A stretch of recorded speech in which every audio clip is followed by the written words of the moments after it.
and welcome to another episode of Accessibility. It's a show on YouTube where I talk about the video game industry, accessibility, and representation. Basically, how can we help more people to play games, and more people to see themselves in the games they play? When you see this video, it should be Thursday the 5th of November, and as of today, it's about 5 days until the worldwide release of the Xbox Series X. Thanks to Microsoft, who sent me one early for review, I have had the Series X in my house for about 2 weeks now, and one of the main things I've been focusing on in my time with it is how accessible the console is on day one for disabled players. Last week on Accessibility, I published an episode all about unboxing the Xbox Series X from an accessibility perspective. You can find a link to that video down in the description. But at the time, I basically couldn't talk about anything other than the process of unboxing the console because of embargoes and NDAs that happen when you get these things early. But as of today, all NDAs and all embargoes have lifted. I can tell you anything you want to know about this console, so I'm going to try and go into all of the depth that I couldn't last week in this week's video. Today on Accessibility, we're going to talk about everything that Microsoft has done to make it as easy as possible for you to play the Xbox Series X on day one when you plug it in. From support for your existing peripherals, to software level settings that have made it over from the Xbox One to the Series X, we're going to talk about everything that this console is doing right to make it as easy as possible for you to move from last generation to this generation. First, and perhaps most immediately apparent, the Xbox Series X supports all existing Xbox One controllers and peripherals, with the exception of the Kinect. Microsoft's new Xbox controller is slightly smaller and more compact than its previous controller, but other than the addition of a share button, it doesn't have any new features missing from past controllers.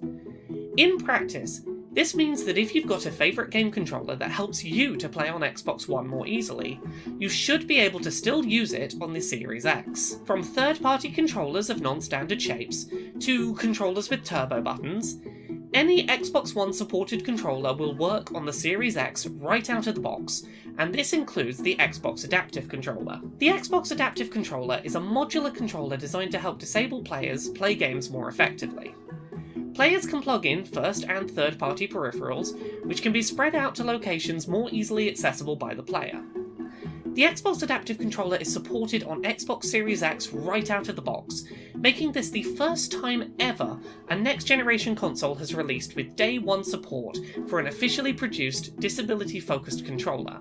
Thanks to the Xbox Series X controller featuring a near-identical button layout to the last-generation controller, players are unlikely to need to make any changes to their existing lineup of peripherals when moving to the Series X. I do want to quickly note that, while I have only had experience this last couple of weeks with the Xbox Series X, I am informed that all of my comments in this video also apply to the Series S, Microsoft's smaller and cheaper entry point to the new generation of consoles, releasing alongside the Series X next week. On the subject of controllers, one Xbox One software-level feature making its return on the Xbox Series X is Co-Pilot mode, which we recently published an episode of Accessibility all about, link down in the video description. In short, Co-Pilot mode allows Series X players to treat two controllers as one in the eyes of the console. Two people could play a video game together, splitting the controls between them, or one player could use two different controllers as part of a single setup. Players using an Xbox Adaptive Controller can integrate a regular Xbox Series X controller into their setup if desired, for example, using the base controller's left analog sticks and triggers, but operating the rest of their button layout using the Adaptive Controller. Xbox Series X players can, much like on Xbox One, remap all buttons on their controllers on a system level, as well as remapping Co-Pilot controllers independently of each other. They also have the option to turn off all controller vibration if that causes issues for them. Lastly, all buttons on the new Xbox Series X controller can be accessed and pressed while the controller is placed flat on the table or another flat surface, keeping the controller usable if you need to place it down due to fatigue or pain. After a couple of weeks with the Xbox Series X, my main takeaway in terms of accessibility is that Microsoft seems to have a mentality of, if it ain't broke, don't fix it. They've allowed you to bring over all of your existing peripherals, with the exception of Kinect. They've allowed pretty much every system-level software accessibility feature to come over to the Series X, with the exception of any that were to do with Kinect. And they've basically just made it so that if you had a setup on the Xbox One that worked for you, you can very smoothly transition to the Xbox Series X and confidently know that your accessibility setup should still work, and that's a really good approach, I think. On top of the controller-based accessibility features, the Series X on day one features Narrator support, allowing blind and partially sighted players to have on-screen text read out loud to them by the console.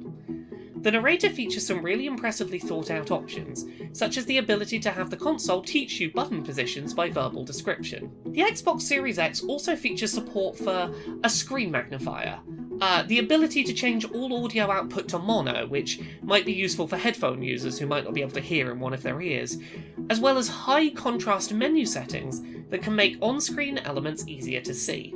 Beyond the explicitly disability-focused features of the system, there's a few other design considerations which are important to note.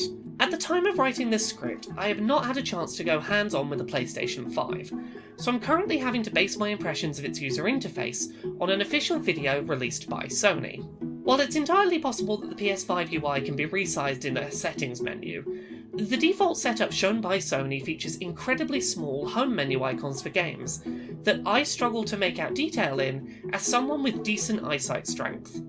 The home screen icons simply seem too small to be considered accessibility friendly. The Xbox Series X, however, features much larger icons for games, settings, and menu options, which are much easier at a glance to see and understand.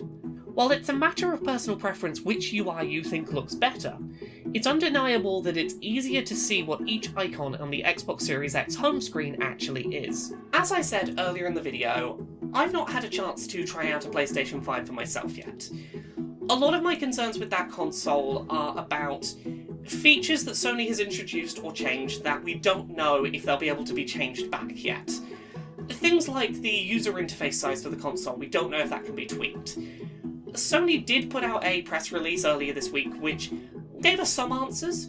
We now know that their haptic feedback, their fancy rumble, can be switched off, and their resistive triggers, which sort of fight being pushed, can be switched off on a system level, and that is great. But for now, I can't really tell you anything else about that console because I haven't had a chance to go hands-on with it. All I know is I'm a little concerned about the things they're changing, and I hope that they can be changed back. By comparison, the Xbox Series X largely succeeds as a day one accessible console because it's followed the formula of what Microsoft's already doing with their Xbox consoles. They've brought over all of their peripherals, they've brought over all of your settings, they've brought over all of the system-level fixes that can help, and they've basically just not introduced anything new that would mess with that. They've put years of work into making sure that the Xbox ecosystem is accessible on a software level, and making sure it's accessible in terms of controller options. And all they've done with the Xbox Series X is said, if it ain't broke, don't fix it, let's just do the same, and largely that has worked. The Xbox Series X doesn't really break any new ground with accessibility, and that's kind of because it doesn't have to. Microsoft has spent the last few years making sure that the Xbox One and that whole family of consoles is as accessible as possible, and with the Xbox Series X, day one they just went, well, we put that legwork in, let's just not break that going to the new console. If you had any console in the Xbox One line, and you had a way to make it accessible and work for you, you can pretty much guarantee that the Xbox Series X, day one, out the box, is going to be accessible for you too, and that's a really reassuring thing to know. That is the comfortable knowledge that this is a next-gen game console that isn't going to exclude you by any of its new features, and that's a wonderful thing to see.